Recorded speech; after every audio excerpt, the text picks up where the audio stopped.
King Charles chose to stay silent on his divorce from Princess Diana for almost 3 decades, giving history the opportunity to shape the narrative without him. The time for quiet has passed. Charles has startled royal watchers and the general public with a statement that confronts the difficult truths of his past and provides a rare look into his personal regrets. Is it too late for him to alter public opinion with this insight, though? Why did he decide to speak out at last? How will this occasion be remembered in the future? The announcement caught everyone off guard. Unexpectedly, a statement has been released by Buckingham Palace, a place known for its stringent adherence to tradition and carefully controlled message. Finally, King Charles was ready to address the fact that he and Princess Diana had separated. After more than 3 decades of mystery, speculation, and carefully staged deflections, the public would finally hear his account of the most trying period of his life. A momentous occasion, indeed.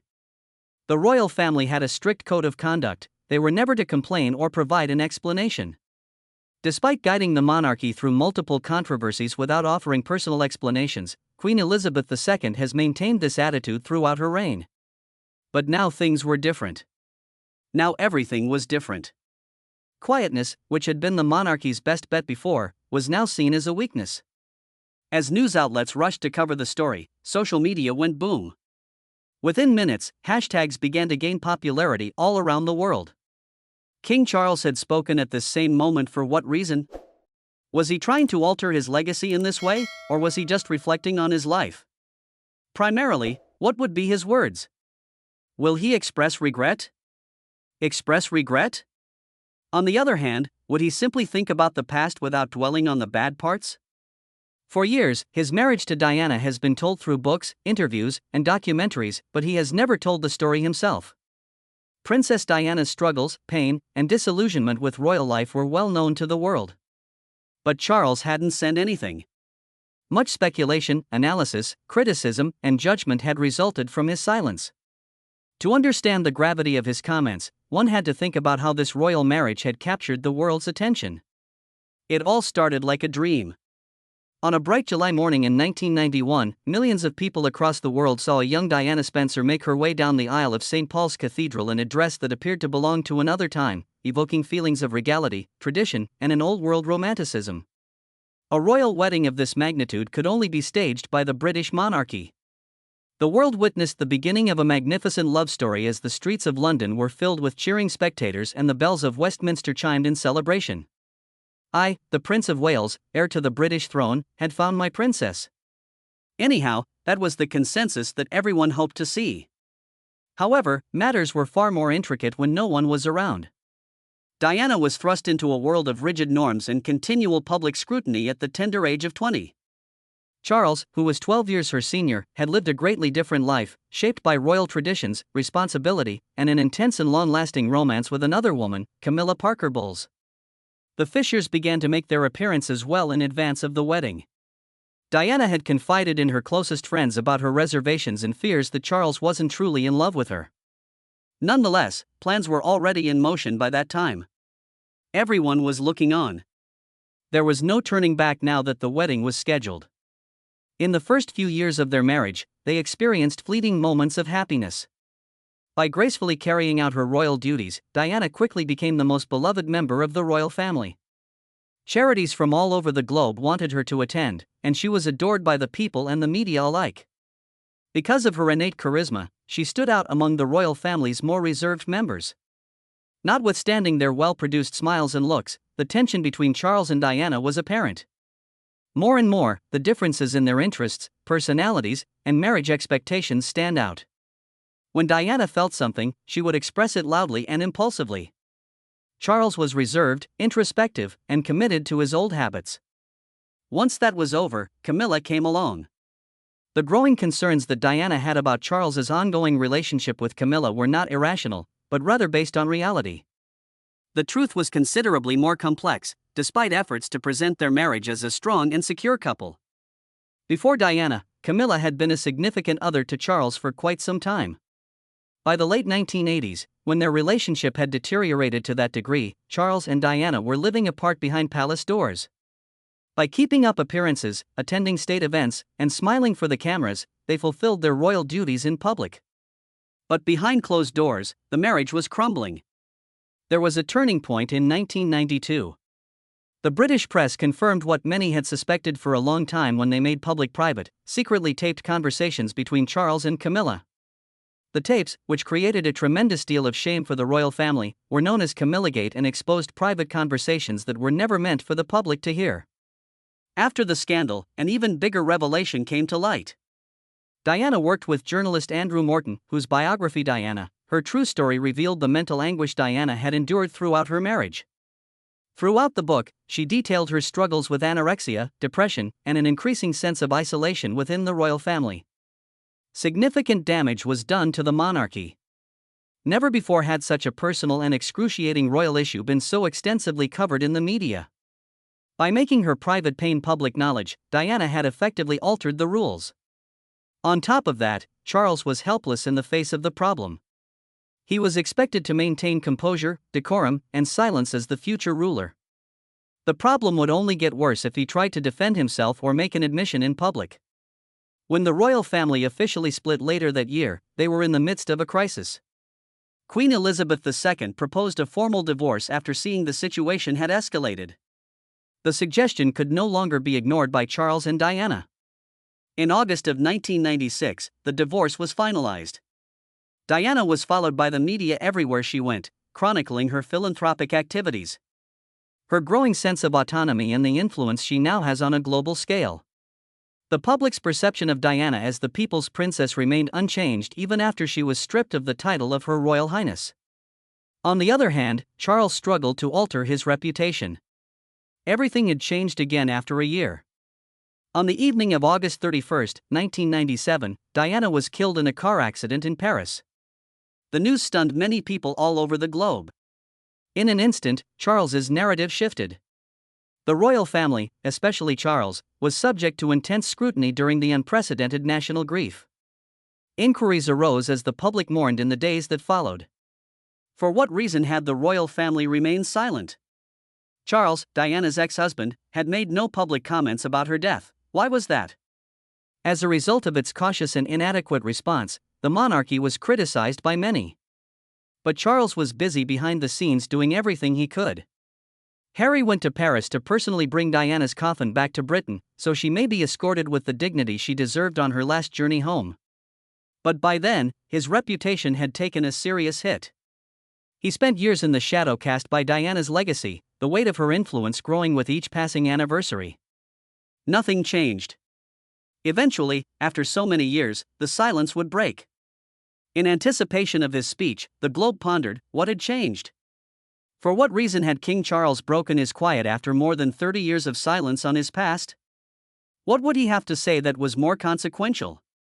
The solution lay in the problems of the here and now just as much as in the history books. More excitement than ever before had been sparked by King Charles's remark.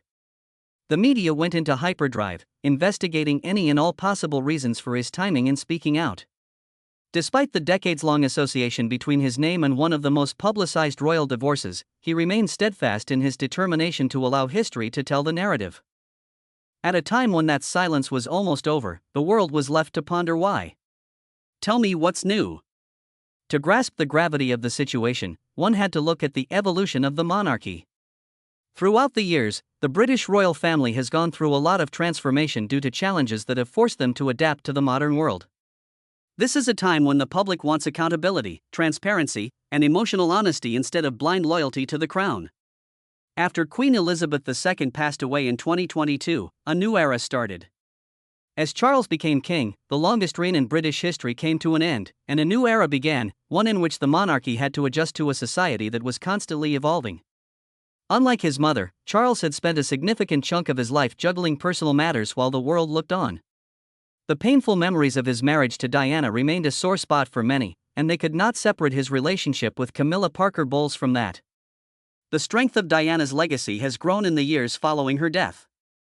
Her charitable work was carried on by her sons, Prince William and Prince Harry, and she made an indelible mark on society. The stories told about her in interviews, films, and memoirs have perpetuated the image of her as a rebellious lady who sought fulfillment apart from the norms of royal life. For Charles, this had always been an emotionally fraught subject. The public's perception of him was shaped by the comparisons to Diana for a long time. Charles was often portrayed as cold, duty-bound, and haunted by his past, while she had been outgoing, vulnerable, and beloved by everyone. His marriage to Camilla and subsequent accession to the throne did not erase the perception that he was the one who had betrayed Diana. The more time passed, the more pressure there was to face his past. His boys had been open and honest about their mom's struggles and the anguish of her untimely death in recent years. The emotional toll of his early years has been openly discussed by Prince Harry, who has also brought up the media's interference, which had exacerbated Diana's agony. The details of her death became public knowledge due to interviews in Charles's memoir, thus he was in a position where he could no longer stay silent. At the same time, the monarchy was experiencing its own era of reckoning. Institutions that were once considered impregnable were now the subject of continual scrutiny and increasingly strident demands for change. Particularly among the youth of today, there has been a need for the royal family to be more open and honest about its history and its role in modern Britain. While Charles inherited a monarchy that desperately needed reform, Queen Elizabeth had the remarkable ability to keep tradition alive and well during her reign. A major factor in his decision was the ever-changing nature of the media. In the 1990s, when controlled interviews and carefully worded news releases were the norm for royal communication, the climate now is drastically different. The rise of instantaneous global news, social media, and the internet has altered the way people share and consume information. Palace officials could no longer dictate stories as they had in the past. Because talks about the royal family were happening in real time, often without their involvement, they were subject to gossip, misinformation, and shifting public opinion. Charles has been attempting to figure out when and how to engage the public for a long time. Nevertheless, the significance and historical significance of the story in this case made it impossible to ignore. Others had been able to rewrite the story for him because he had remained silent. He had not been protected. He chose to formally address his divorce for two main reasons: first, to set the record straight, and second, to restore his own voice in a subject that had impacted his public character for decades. Following his statement, Buckingham Palace continued its customary level of secrecy. His potential comments were not leaked or given any indication by insiders.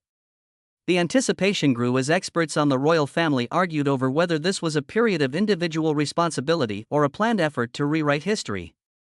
For millions of people who followed Diana and her journey, the question of whether Charles would finally apologize and acknowledge the harm he had caused kept popping up. Some have been waiting a very long time for this. Others were simply unable to accomplish it. Diana's influence became ingrained in modern royal history, cementing her place in the annals of the royal family.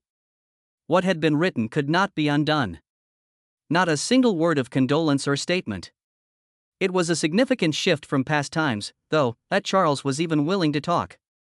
He had come to terms with the fact that some wounds, particularly at this stage of his life, could not be ignored forever. Everyone in the planet was watching. The cameras were all up, and King Charles was all set to make his first public speech in nearly 30 years. The moment had arrived. All eyes were on the globe. A slew of reporters were waiting with their notebooks and cameras ready to roll. With his countenance grave and his hands resting lightly on his lap, King Charles took a seat. Careful consideration went into choosing the site. It was solemn without being flashy, fitting for the gravity of the occasion. At last prepared to speak, the guy stood before the audience without any regal symbols or other diversions. For one little moment, there was stillness. Then, with composed poise, Charles began. Despite his steady speech, his voice carried the weight of unspoken words that had accumulated over the years. He made no attempt to alter the past or provide an explanation at the outset. He understood the significance of the occasion instead.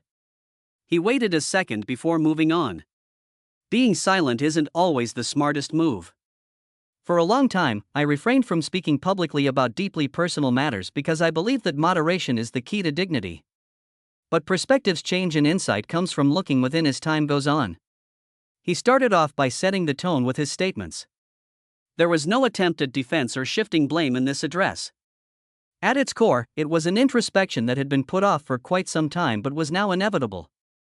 The immense pressures of royal life, the complexities of his own past, and the difficulties of balancing personal emotions with civic duties were all topics he covered. He made no effort to downplay Diana's struggles or frame himself as the lone sufferer. Instead, he came clean about the fact that their marriage had been troubled from the start. Diana was an extraordinary woman, he said, his voice softening.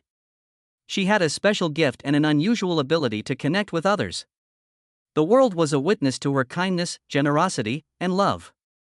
Beyond the confines of the palace, she found a purpose in. It was almost hard to dispute the sincerity of his words.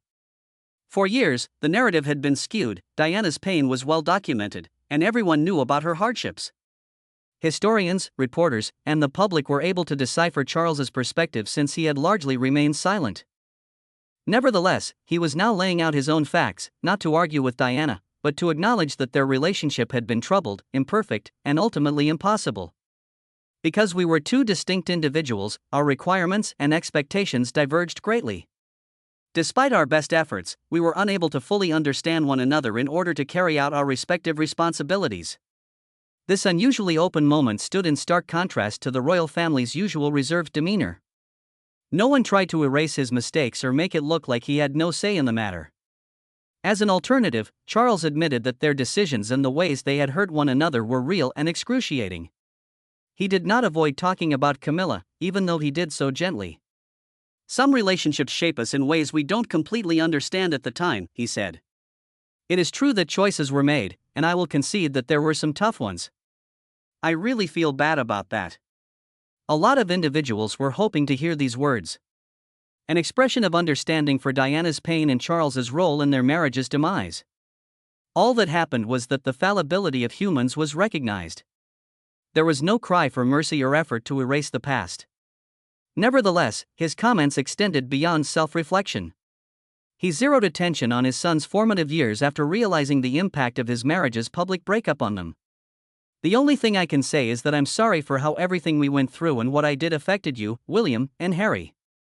He made the comment while addressing them by name. "The pain, anxiety, and scrutiny that you two endured should never have to be endured by a child." A lot of folks weren't expecting to see such a moving event.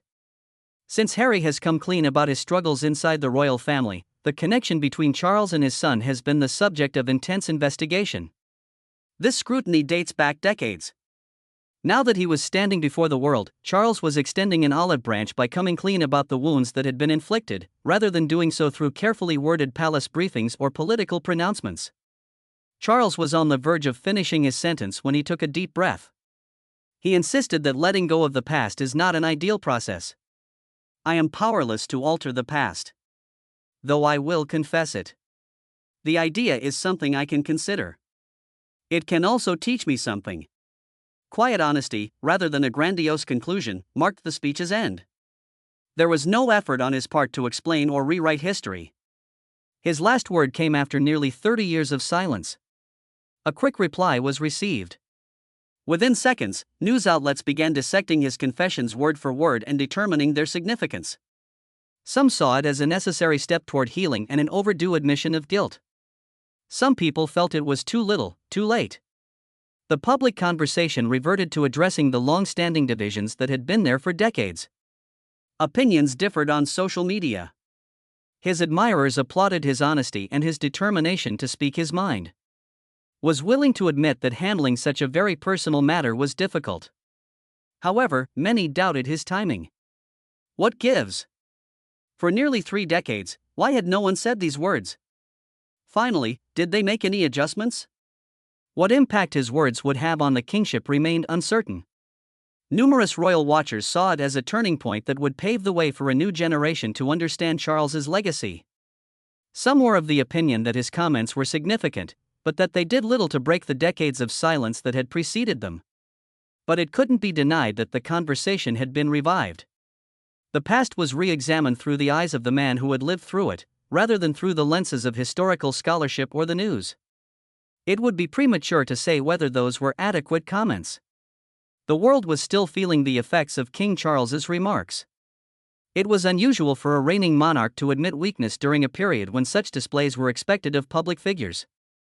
But there was a wide variety of reactions. While some remained skeptical, others saw his remarks as a much-needed and long-overdue step toward responsibility. As soon as they began talking, the schism became apparent. Reporters dissected his every word, pause, and shift in tone as they showed excerpts of his address over and over again. His comments were carefully considered by experts in the field. Some saw it as a turning point for the kingship. Others, however, saw it for what it really was, a calculated attempt to change the story. Newspapers smothered their front pages with sensational headlines, each offering a unique take on the speech. Others portrayed it as an act of courage and an opportunity for self-reflection, while still others questioned whether it had any real impact at all. Having said that, the most robust reactions came from the public discourse. Online social communities devolved into battlegrounds. No one, not even a monarch, should be judged only by their past mistakes, Charles's defenders said, praising his honesty. Nothing he said, they stressed, could ever take away the millions of people around the world who still held Diana in the highest esteem, and her legacy was already secured. They said that his comments, which recognized her impact on history and the royal family, simply helped to emphasize her importance. Unfortunately, for a lot of people, the announcement came way too late. The most devoted Diana supporters mistook Charles's remarks for an effort to alter the course of events and boost his reputation, rather than a genuine acknowledgement of his wrongdoing. The years when he had the opportunity to speak but chose not to were mentioned, along with the decades of silence.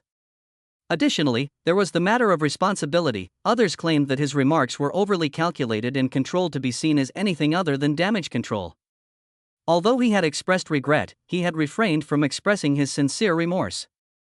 He had not admitted to Diana how much she had disappointed him or taken full responsibility for his actions that had led to the breakdown of their marriage.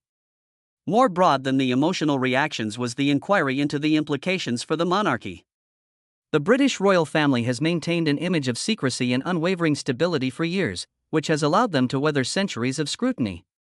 The tactic was brilliantly shown by Queen Elizabeth II, who maintained silence during her turbulent reign, quietly allowing history to take its course as she focused on her duties. On the other hand, Charles presided over the monarchy at a time when silence was considered elusive rather than dignified. His comments signaled a shift, showing that the monarchy was beginning to see it needed popular support to operate. The concern was whether this modification would be adequate. Would the next generation resent Charles for being a part of the system that failed Diana, who they had grown up idolizing? Can you relate to what he has said?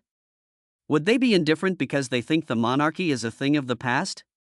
Alternatively, would they see his entrance as an indication of progress? It is likely that the reaction within the palace was just as split.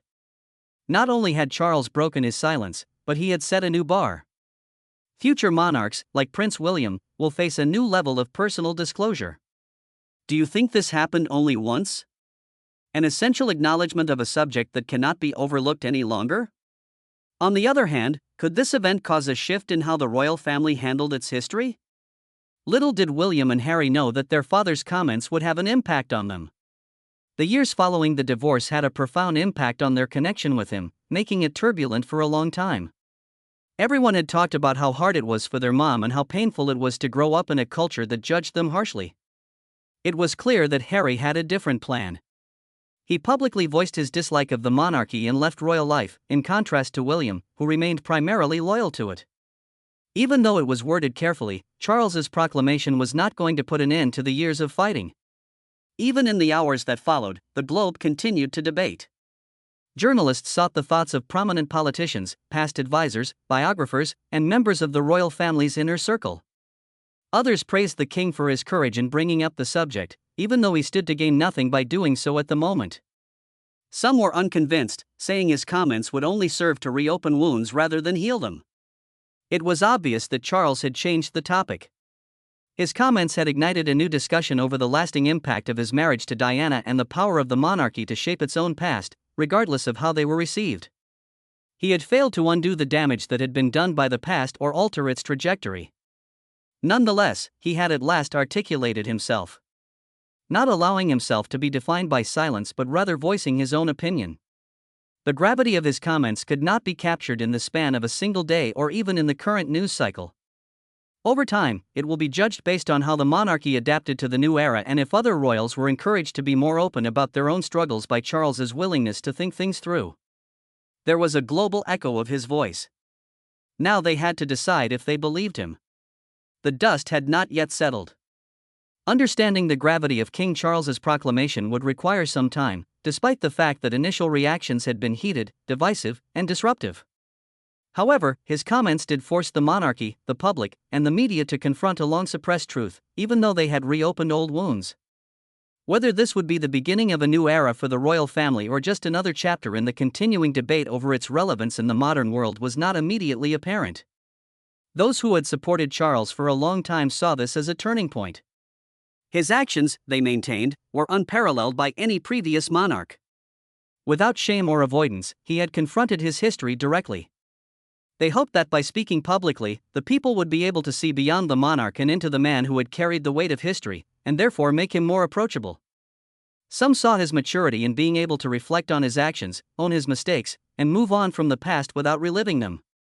And the realization that even the most advantaged among us are not immune to feelings of guilt and introspection. However, there were those who thought the speech was inadequate. Neither a generalized apology nor an acknowledgement of guilt was made. Had he truly taken responsibility, even if he had apologized? To this day, many hold him responsible for Diana's suffering and see him as the selfish husband who prioritized his responsibilities and wants above his wife's happiness. Rather than a period of solace, this served as a constant reminder of an inevitable suffering for them. Even if Charles's comments had been sincere, they were too late to change Diana's story, a story in which her voice had mattered, in their view. Beyond personal opinions, the debate centered on the consequences for the monarchy in the future. In the face of countless crises, the royal family had consistently reacted with poise, strategy, and, more often than not, silence. The decision by Charles to speak broke with tradition and set a new precedent for how the monarchy would deal with its own history. Would succeeding royal generations take a page out of his book and talk about the struggles they faced instead of keeping them hidden? Will people remember this as a one-off rather than the beginning of a new era of royal transparency? A unique case? Prince William, as the rightful successor to the throne, would shoulder not just the traditional responsibilities of the office but also the evolving expectations of modern monarchy. He had already shaped his own attitude to royal duty by reflecting on lessons learnt from the past. And many wondered if his rule would show an even more eagerness to confront difficult issues. Harry had previously decided to take a different path, one that allowed him to openly express his opinions, once he had distanced himself from the royal institution. Because of Charles's comments, the debate over the future of the monarchy had heated up, and the two brothers couldn't have been more dissimilar from one another. There was a lot of back and forth over Charles and the general public's perception of the royal family as a whole. A key factor in the monarchy's longevity throughout history has been its capacity to adapt while still projecting an image of being fundamental and timeless. The destiny of the royal family, however, was anything but certain during this period of rapid social upheaval, when long-held customs and institutions were under scrutiny. Was it going to be necessary for them to enter a new era of transparency, where they were compelled to do more than just recognize and accept their past? And what if they just kept doing what they usually did? Already, historians were debating the significance and lasting impact of Charles's speech.